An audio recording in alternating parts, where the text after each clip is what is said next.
को मेरा नमस्कार। आज हम सीखने जा रहे हैं भिन्नों को जोड़ना। छोटे बच्चों के लिए यह क्लास होने जा रही है। सबसे पहले जान लेते हैं भिन्न होती क्या है। भिन्न जो P अपॉन Q के फॉर्म में हो, जो P अपॉन Q की फॉर्म में हो वह भिन्न कहलाती है। और P और Q क्या है? P और Q ये नंबर हैं, कोई भी कांस्टेंट नंबर हैं, 1 2 3 4 5 इस तरीके से ये नंबर रहने वाले हैं। तो अब देख लेते हैं होते क्या हैं ये। जैसे कि यहाँ पर लिखा हुआ है 3/4 प्लस 5/4।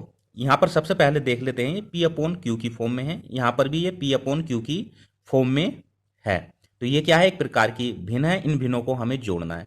अब जान लेते हैं कि ये जो सबसे ऊपर वाला हमारा पार्ट है ये क्या कहलाता है और नीचे वाला पार्ट क्या कहलाता है। अगर हिंदी में बात करें तो ऊपर वाले को हम कहते हैं अंश और नीचे वाले को हम कहते हैं हर। वहीं इंग्लिश में हम ऊपर वाले को बोलते हैं न्यूमरेटर और नीचे वाले को बोलते हैं डिनोमिनेटर। तो जब भी हम किसी भिन्न को जोड़ते हैं तो उनके हर अगर समान हैं, तो हम एलसीएम के रूप में ध्यान से सुनना बच्चों, एलसीएम के रूप में सेम संख्या लिख देते हैं। कब? जब दोनों ही हमारे हर समान हो तो एलसीएम के रूप में हमारा जो संख्या आएगी वह भी समान ही आएगी। कब? जब दोनों हर समान हो तो हमारा एलसीएम भी समान होगा। अब दोनों भिन्नों को जोड़ने के लिए एलसीएम लेना पड़ता है। ठीक है, अब बात करते हैं कि इनको जोड़ेंगे कैसे। यहां पर हमने समान हर देखे, सेम संख्या को एलसीएम के रूप में उतार दिया। अब ऊपर जो संख्याएं दी हैं उनको सेम ऐसे ही उतार दो, कब? जब हमारे हर समान हो तो ऊपर वाले अंशों को भी ऐसे ही उतार दो और 5 और 3 इन दोनों को जोड़कर जो भी आएगा वो लिख दो। ठीक, 5 और 3 8 होता है, नीचे हमारा 4 चल रहा था। अब इसको देख लेते हैं ये किसी संख्या से कट रहे हैं। हाँ जी, कट रहे हैं 4 से ही। 4 1 जा 4 और 4 2 जा 8। तो हमारा ये है आंसर आ गया 2/1, या इसको 2 भी हम लिख सकते हैं। एक बार से फिर समझ लीजिए प्यारे बच्चों, जो भी भिन्न क्या होती है? तो भिन्न जो P अपॉन Q की फॉर्म में हो वह भिन्न होती है। और इनको जोड़ेंगे किस प्रकार? जोड़ने के लिए सबसे पहले हम हर देखते हैं। अगर इन दोनों के हर समान हो, दिए गई जो भिन्न है हमारी जिनको हमें जोड़ना है उनके हर अगर समान है तो उनका एलसीएम भी समान होगा, एलसीएम भी वही होगा। अगर एलसीएम सेम है तो केवल हमें ऊपर वाली संख्याओं को लिख लेना है, सेम लिख लेना, जैसी ऊपर वहां पर लिखी हुई है हमारे जो अंश ऊपर हैं दिए हुए उनको सेम वैसे ही लिख लेना है, उनको जोड़ देना है और हमारा क्वेश्चन समझो हो गया। अब क्वेश्चन बनता है कि अगर हमारे हर असमान हो तो तब क्या करते हैं? तो उसके लिए एक क्वेश्चन यहां पर दिया हुआ है 5/3 प्लस 9/2। अगर हमारे हर यहां पर क्या है? असमान हो, ये क्या है? असमान है, हमारे हर यहां पर असमान हैं। तो जब असमान हैं प्यारे बच्चों तो तब हम एलसीएम किस प्रकार लेते हैं ये हम सीखेंगे। तो एलसीएम लेने के लिए इन दोनों ही संख्याओं को जो यहां पर दी हुई हैं हर के रूप में जो लिखी हुई हैं उनको लिख लेंगे। किस तरीके से लिखेंगे देखिए, 3 और 2 है, इनको इस तरीके से हम लिख लेंगे। ठीक, और इसको डिवाइड करेंगे सबसे छोटे नंबर से।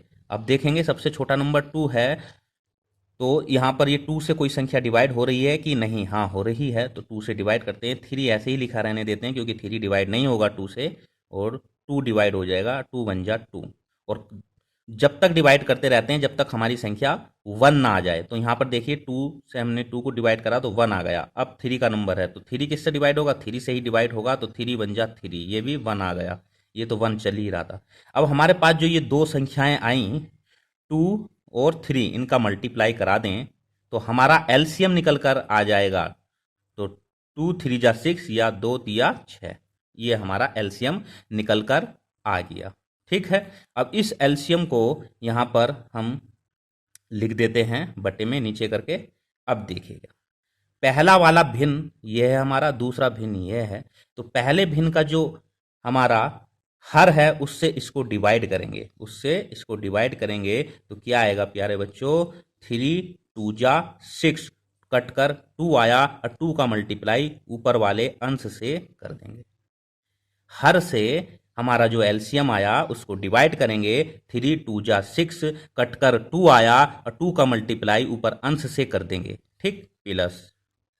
अब दूसरे वाली भिन्न लेंगे, दूसरे वाली भिन्न के हर से फिर एलसीएम को जो हमने लिया है उसको डिवाइड करेंगे, तो 2 3 जा 6, हमारा क्या आया, कटकर 3 आया और 3 का मल्टीप्लाई ऊपर वाले अंश से कर देंगे।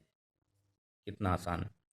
अब इन दोनों का मल्टीप्लाई करके इसको ऐड कर देंगे, 5 2 जा 10 और 9 3 जा 27/6। इन दोनों को अगर जोड़ते हैं तो 37/6 आता है। अब ये किसी से या किसी के टेबल में नहीं आ रहे दोनों, तो इसको यहीं पर छोड़ देते हैं, यही हमारा आंसर होगा। दूसरा तरीका यह है, अगर आप एलसीएम नहीं लेना चाहते तो दूसरा तरीका इनको सोल्व करने का यह है, वह भी मैं बता देता हूँ, या करके लिखता हूँ। पहला है हमारा 5/3 और दूसरा हमारा है 9/2। तो जैसा कि हमारा पहला क्वेश्चन था, दोनों में ही हमारे हर समान थे और बड़े ही आसानी से हमने उन दोनों को सोल्व कर दिया था। तो यहाँ पर भी हम क्या करते हैं, इन दोनों हरों को समान करने का प्रयास करेंगे। तो दोनों हरों को ऐसी किस संख्या से मल्टीप्लाई कर दिया जाए कि दोनों समान हो जाएं। तो आपको कुछ नहीं करना, ये जो 2 लिखा हुआ है, क्योंकि 2 और 3 किसी एक टेबल में तो आएंगे नहीं कि उससे हम ऊपर नीचे मल्टीप्लाई कर दें। 2 और 3 एक टेबल में नहीं आएंगे। हाँ, यहाँ पर 6 होता है और यहाँ पर 2, तो 2 3 जा 6 होता है, तो 3 जा से हम मल्टीप्लाई करा देते तो यहाँ भी 6 हो जाता है। 6 टेबल में आता है 2 के, लेकिन यहाँ ये किसी के टेबल में, खुद के टेबल के अलावा किसी और के टेबल में नहीं आते, ये प्राइम नंबर है, ठीक है। अब क्या करेंगे, तो अब इस वाली पहली भिन्न को इसके हर से, दूसरी वाली भिन्न के हर से, पहली वाली भिन्न को दूसरी वाली भिन्न के हर से मल्टीप्लाई करा देंगे, ऊपर नीचे दोनों जगह, और दूसरी वाली भिन्न को पहली वाली भिन्न के हर से ऊपर नीचे मल्टीप्लाई करा देंगे। तो देखो क्या होगा प्यारे बच्चों, 5 2 जा 10 और 3 2 जा 6 प्लस 9 3 जा 27 और 3 2 जा 6। ये देखिए कितना आसान हो गया। अब क्या करना है, जैसा हमारा पहला क्वेश्चन था सेम ऐसा ही बन गया, ये हमारे पास दोनों ही हर समान हो गए। ये क्या हो गए, समान हो गए। और जब हर समान हो जाते हैं उसका ज्यों का त्यों उतार देते हैं बटे में, और जब हर समान हो तो ऊपर के अंश भी सेम ऐसे ही उतार देते हैं, 10 और बीच में जो चिन्ह हो उसको लिख देते हैं और 27। तो हमारा यह जो आंसर होगा सेम ऊपर की तरह ही आ जाएगा। हमारा यह आंसर होगा 37/6। तो प्यारे बच्चों, दोनों ही तरीकों से हमारा जो आंसर आया 37/6 आया। होप आपको ये वीडियो पसंद आई होगी। ऐसी ही वीडियो को देखने के लिए मेरे चैनल को सब्सक्राइब कीजिएगा और लाइक बटन पर हिट कीजिएगा। हम आपके लिए ऐसे ही छोटे छोटे सवाल लाते रहेंगे। नेक्स्ट वीडियो का इंतजार कीजिए, जल्द ही आपसे मिलेंगे। जब तक के लिए जय हिंद।